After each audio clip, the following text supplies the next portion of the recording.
One of the things they have us do when we do the program is to nominate a service member, to do it in honor of that person. So each of us there were 30 of us in the program, and each of us had someone who meant something to us. 5 years ago, Joe Souders, who we're honoring today, and he had taken his own life. And knowing that he was someone who I was close to, I remember him, and I knew these things were coming together. It made perfect sense to address this need of mental health, of suicide prevention, especially in the veteran community, but really the entire world's really going through it. And so we wanted to make sure that we kept him as a main part of what this event would be, and will continue to be in the future.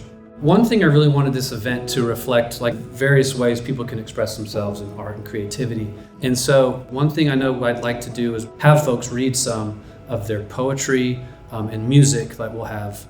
Garbage along the roads to hide the wires.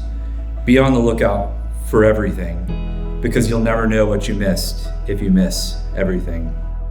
I remember trying to hide the day my mother died. I learned grief finds you even if you hide. I remember saying horrible things to beautiful people and only regretting some of it. I remember playing war and thinking it was fun until I got to play it for real.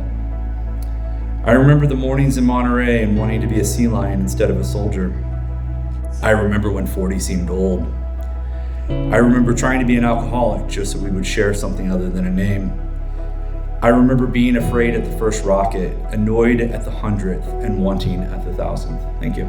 I think for me, the healing I've found through writing poetry, it does lead to happiness, and it does lead to processing these things we go through that sometimes we don't have words for. So thank you guys. Before I became what you don't see, before I disrupted the harmony, I let the darkness in so much I couldn't see, and then it just kept taking the good in me. I want to be free of this part of me. 'Cause more will die by their own hand than fall in any foreign land. They covered William in the flag, but there was not a boast or brag. When asked how Soldier William died, no one mentioned suicide. The cause of death is hard to say out loud. The soldier who once stood so strong and proud. His mother looks away and simply moans. He died at home. Your presence here tonight means more to my family and my children than I can express. It has been 5 years since we lost Joe.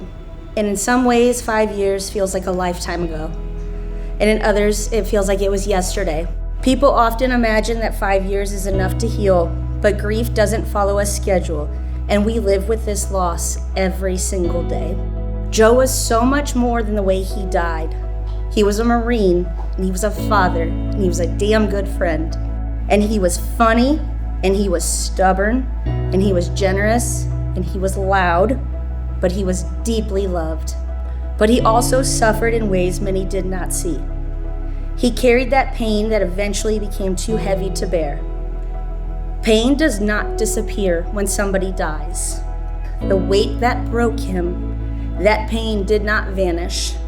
While he could no longer carry it, what he didn't realize was that it transferred. This evening isn't just about grief, it's about transformation.